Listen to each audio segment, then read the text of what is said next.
Hello दोस्तों, आज सुनाने जा रहा हूँ कलयुग की कहानी। ये कहानी बहुत पुरानी है और आप सुने नहीं होंगे, तो हम शुरू करते हैं अपने कहानी को। अगर अपना भाई का नाम जानना चाहते हो तो मेरा नाम सूरज सरोज है और आप देख रहे हैं सूरज की कहानी। सूरज सरोज की कहानी, कलयुग का भूतिया कहानी। गांव के एक कोने में एक पुराना खंडहर हो चुका मकान था। लोग कहते थे कि वह जगह जो था, मकान शापित था। वो जो मकान था वो श्रापित था और वहां जाने की हिम्मत कोई नहीं करता था। कहते थे कि उस घर में रात को अजीब अजीब आवाजें आती थी, जैसे कि कोई रो रहा हो या कोई मदद के लिए पुकार रहा हो। ऐसे ऐसे वहां पर सुनाई देते थे, मगर आप नहीं जानते हैं कि वहां पर क्या होता था। गांव के बड़े बुजुर्गों का कहना था कि वह घर एक अमीर सौदागर का था, जिसने अपनी दौलत के लिए अपनी परिवार को मार दिया था। वो जो था अमीर था और बहुत उसके पास सौदार था, अपने आप को बहुत घमंडी जानता था। वह पैसे की लालच में अपने परिवार को मार देता है। उसकी आत्मा और उन निर्देश लोगों की आत्माएं आज भी उस घर में भटकती रहती हैं।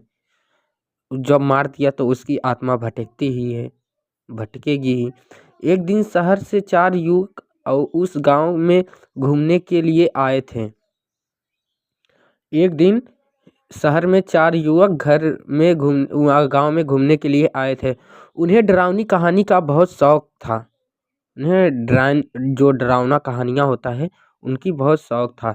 जब उन्होंने उस घर की कहानी सुनी तो उसने तय किया कि वे रात उस घर में बता बिताएंगे, एक रात उस घर में बिताएंगे।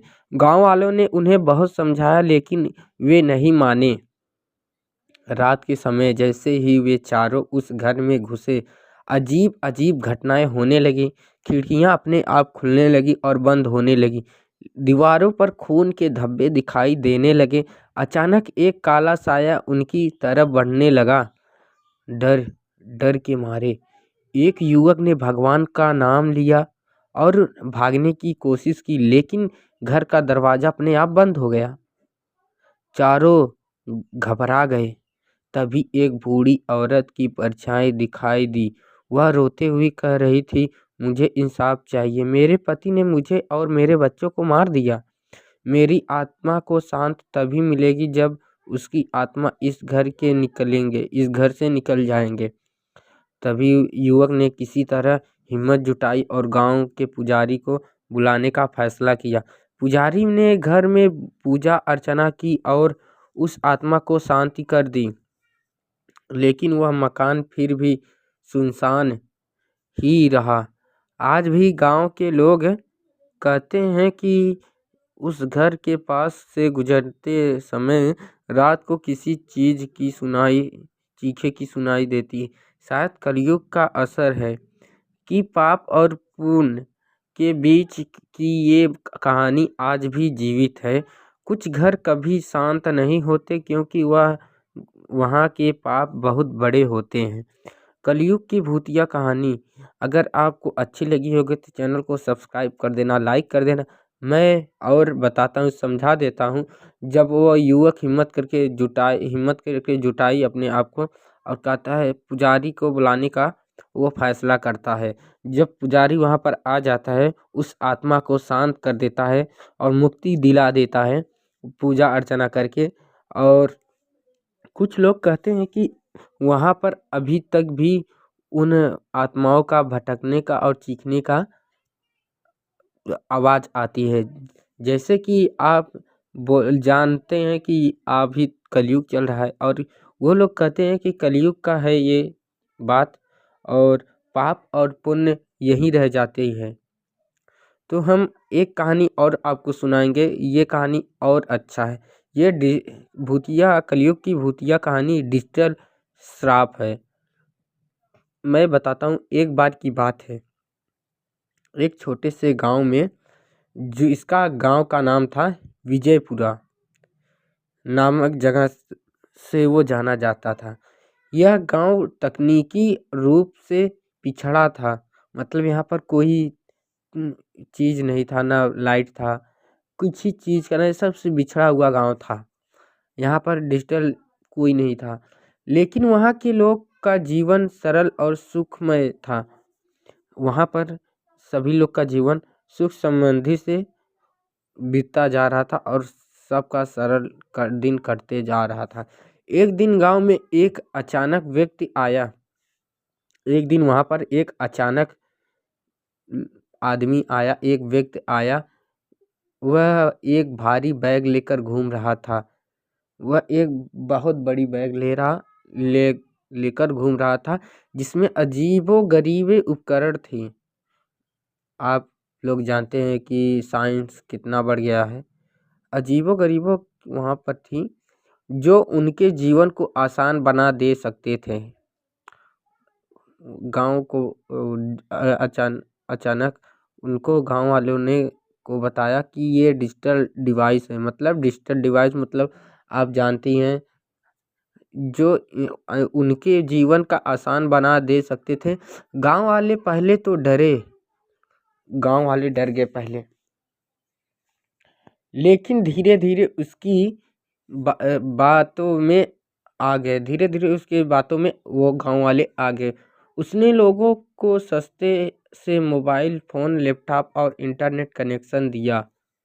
सस्ता सा इंटरनेट, मोबाइल कनेक्शन दे दिया और लैपटॉप भी दिया।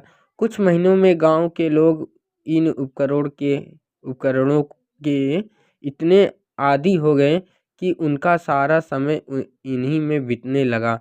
खेत सूखने लगे और बच्चे की पढ़ाई छूटने लगी और आपसी बातचीत लगभग खत्म हो गई। जो वहाँ पर खेत थे उनका सूखना पड़ रहा था, सूखा पड़ रहा था। और जो कि कहते हैं वहाँ पर उसे क्या बोलते हैं,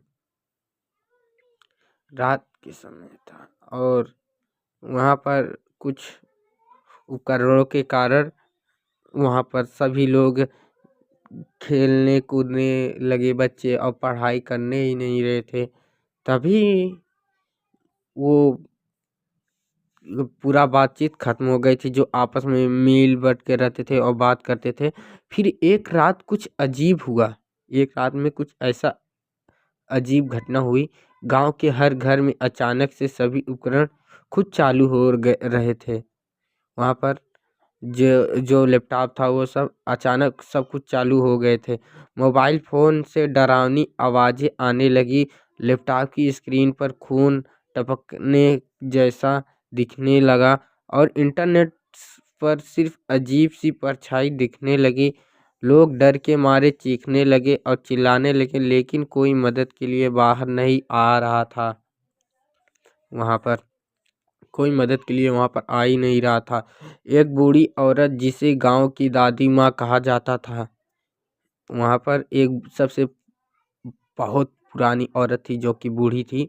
उसे सब लोग दादी माँ कहते थे गांव वाले। बताया कि वह अनजान आदमी कोई आम इंसान नहीं था। वह एक श्रापित आत्मा थी, जिसने इन उपकरणों के जरिए गांव वाले को अपने जाल में फंसाया था। जो वो लैपटॉप और मोबाइल बेचने वाला था, वह एक श्रापित श्रापित आत्मा थी। वो गांव वालों को डिजिटल के वजह से उपकरणों से वो फंसा दिया था। यह सब कलयुग का प्रकोप है। दादी माँ बोली, हमने अपनी साधारण जीवन शैली छोड़कर इन चीज़ों का अपनाया और इसके साथ श्राप भी लेकर आए। दादी माँ कहते हैं ये कलयुग का प्रकोप है। और दादी माँ बोलती हैं कि हम अपने साधारण जीवन का छोड़कर इन चीज़ों को अपना दिया और इनके साथ श्राप भी ले लिया। गांव वालों से मिलकर अपने उपकरणों को तोड़ने की और एक पवित्र अनुष्ठान करने का निर्णय ले लिया। उन्होंने सभी उपकरणों इकट्ठा करके गांव के बीचों बीच जला दिया। जैसे ही आखिरी उपकरण जलकर राख हुआ, गांव की डरावनी घटनाएं बंद हो गई। उस दिन के बाद विजयपुरा गांव के एक तकनीक से दूर रहकर अपने पुराने सरल जीवन को अपनाया, लेकिन रात के सन्नाटे में कभी-कभी गाँव वाले उन उपकरणों के टूटे हुए हिस्से से अजीब-सी फुसफुसाहटें सुनाने का दावा करते हैं सुनने का, मानो कोई भूतिया आत्मा उन्हें फिर से बुला रही है। सीख मैं आपको दे रहा हूँ। अति किसी भी चीज़ की हो विनाशकारी होती है। आप भी समझ गए होंगे। ये कहानी आपको अच्छा लगा होगा, कलयुग का भूतिया कहानी। तो हमारे चैनल को सब्सक्राइब कर देना, लाइक कर देना। ऐसे इंटरेस्टिंग वीडियो पाने के लिए हमारे चैनल को सब्सक्राइब कर देना। अगर अपना भाई का नाम जानना चाहते हैं तो मेरा नाम सूरज सरोज है। आप देख रहे हैं सूरज की कहानी, मतलब सूरज सरोज की कहानी। फिर से मिलेंगे अगले वीडियो में। जय बजरंगबली की।